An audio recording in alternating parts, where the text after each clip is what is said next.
Welcome back to the channel. So today I'm going over the Yoko-Geri Kikomi, or Shotokan side thrust kick.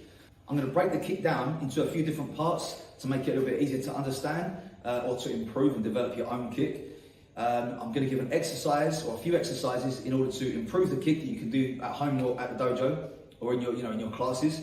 And we're going to talk a little bit about the correct alignment and the correct muscle groups that we want to be using. Okay, so this video, as I said, is on the Yoko-Geri Kikomi. Let's get going.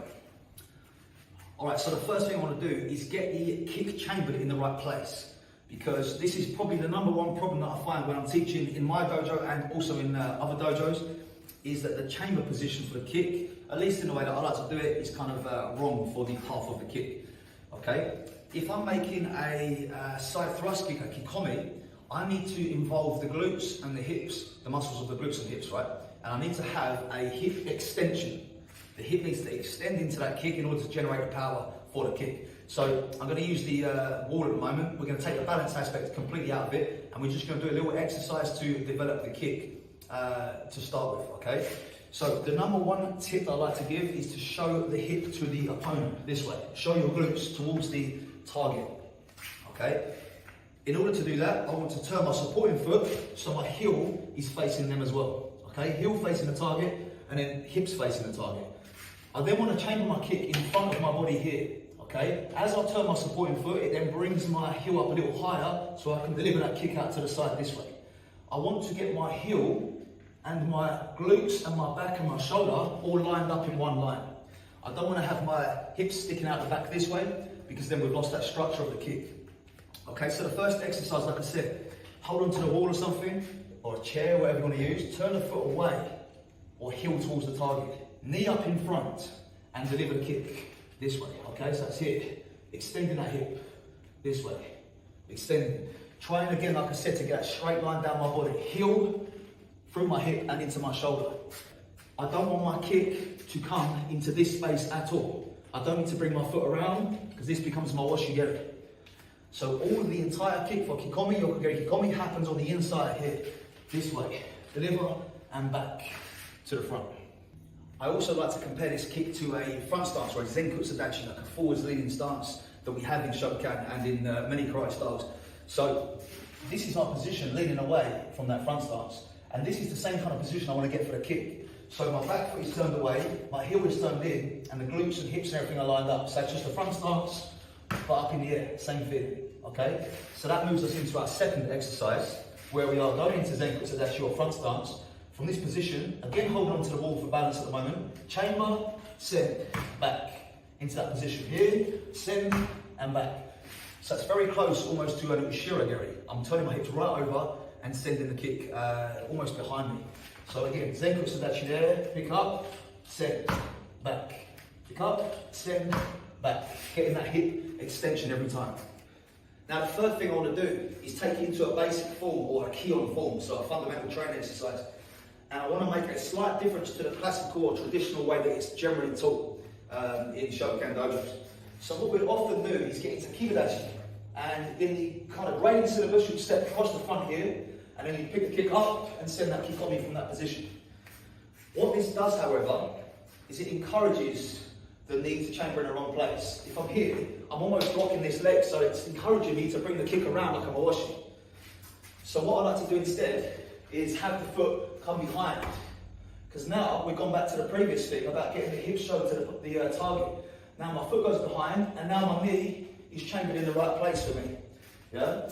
So the exercise then is to change from coming front to going behind. Go behind, as that foot pops down onto the floor, we send that Kikomi out this way, okay?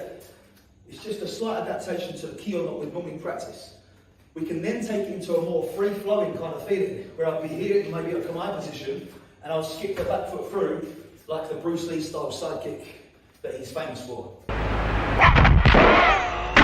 Right, from here, boom, there, and send that Kikomi in this way. All this is doing is just getting us, or encouraging us, to turn our body in the correct place to deliver that side kick correctly, and to avoid chambering this side and making it like I'm a Yoko-Geri.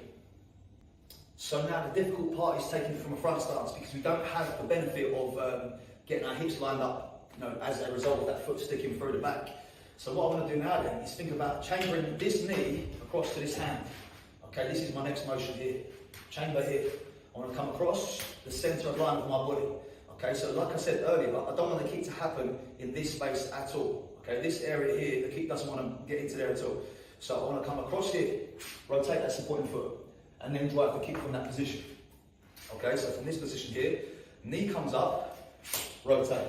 So I'm ready to go from here. I can push through that back leg, push through the back leg and drive the hip, or insert can me this way and land forwards. Yeah? From here, same thing. Knee chambers across that centre line each time.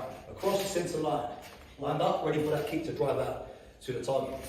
So again, it's just following the same ideas, isn't it? It's getting the hip lined up so you're aiming at that person or at that target.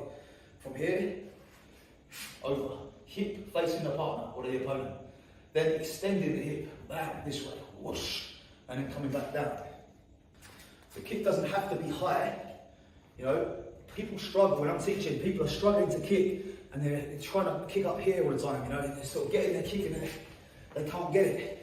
Get the kick low first. A good low kick is much better than a bad high kick. Okay, so from this position, same feeling. Cut across, down. We see this in kata, that's about driving their kick downwards. And arguably, lower side kicks are probably more effective anyway. So from here, cut across, extend that hip, line everything up. Whoosh, line it all up this way.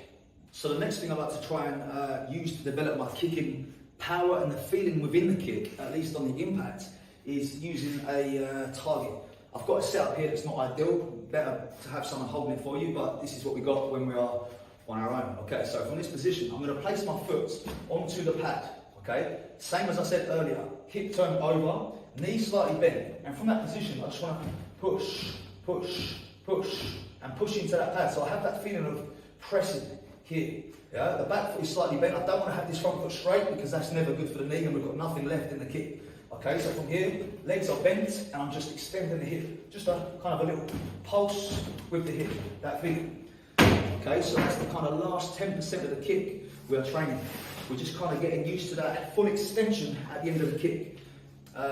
What you can then do is, like I say, I'm more ideal when you've got someone holding the pad for you, so you're not going to hold it up like this. But then we can take that feeling of drilling into the pad there and bring it back further and then start sending it in to the pad, so we're kind of building up from the top end. I like to do this sometimes with coming off subject slightly, but even with punches, I like to get that feeling of what the punch feels like at the top end, and then start bringing it back and having that feeling built up from the end and then coming back to the beginning. So there's two areas left to cover now in order to kind of have a rounded approach to your side kick. One is the strength in the hips, and the other is mobility in the hips and legs, and also the back as well. Okay, so first of all, we'll cover the strength of the hips. First of all, a good strength training program will take care of this predominantly, really. Squats, Bulgarian split squats, Romanian deadlifts, this kind of thing. So you strengthen all the muscles of the posterior chain. That's going to help you the most. Then, if you don't have that, or you want to make an additional, add additional exercises to that, we can do some of these wall exercises as well. So a couple of things we want to try to do then is kind of build up the muscular strength and endurance that are involved in the abductors, the glute muscles and all this kind of thing, the muscles of the hip area. So again, holding on for balance, we can just slowly deliver that kick out and hold that position just from here. Just getting that hip angled in the correct position, send out, feel the glutes contracting and pull back. Just training the musculature to go through that feeling and slowing it down just a little. Doing that movement slowly is going to build the strength to be able to do it a little bit faster in the end. We can also do the same kind of thing, but just lifting the leg up, kind of lengthening the muscle and drawing it up this way. So we're getting an eccentric phase of this motion where we're stretching out the hip a little and then lifting it up to the side. So we're getting this eccentric and concentric action in the muscle group there. We could do these sets of 10 or so, or we can add some weight and start making it a little bit more of a strength exercise. But like I said, the best thing would be a proper strength training program, and this could be additional to that. The next one would be hip thrusts, or single leg hip thrusts, glute bridges. From here, we can use both feet to drive the hips up into the air, contracting the glutes here, so we're training the muscles of that kick. Or we can go single leg to make it even more specific and make it a little harder on each side. Okay, so make sure, of course, we're doing both sides here. Driving up this way, keeping a nice neutral position in the core and driving up this way, getting a nice contraction for the glutes. So there's a couple of exercises we can do to supplement that, our work in the gym or whatever, and help to build those muscles of the glutes, which are the powerhouse in our karate. So finally then, it's mobility or flexibility.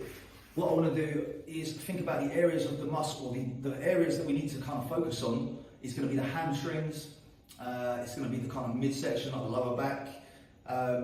They're the predominant areas that we're going to need in order to be able to deliver this kick, and the groin a little as well. But it's not a side split action. Like I said earlier, it's more of a sort of a front split action, if anything. So we're using more this way than a side. So the first one then will be a Cossack squat. Okay, so we're coming down here and I'm stretching the hamstrings on this leg here. Okay, so I'm just getting that position, using the floor to anchor my heel into the ground, and I'm just getting a nice deep stretch in the hamstrings of this extended leg. Okay, here we can do that with the foot on the floor, or we can do that with the knee on the floor, whichever feels best for you, to be honest. But the focus is on this front leg here, or the extended leg. Okay, so we're leaning into that. I don't need to get my head down to my knee or anything, because that's now taking things into my neck and stuff like this. I just need to kind of lean in so that I'm lengthening the muscles of the hamstrings down here. Okay, just lean in, put a little bit of weight there, and feel that stretch here. We can reach out to that leg if you want to sort of intensify that stretch and pull us down into it a little bit. But this is a very nice stretching exercise for those hamstrings. The next one then, again, would be the open the hips up. So I'm getting into this kneeling position and I'm pushing myself actively back into that kind of split position there with the knees, okay? So I'm coming down here and pushing myself back into that position, getting the knees opened up and using my body weight to open these hips up a little, okay? So from here, sitting back. And again, we can transition this into a more like a flowing mobility drill. We can be sitting here, then we can bring that leg out again. We can come back in and we can bring the leg out on the other side.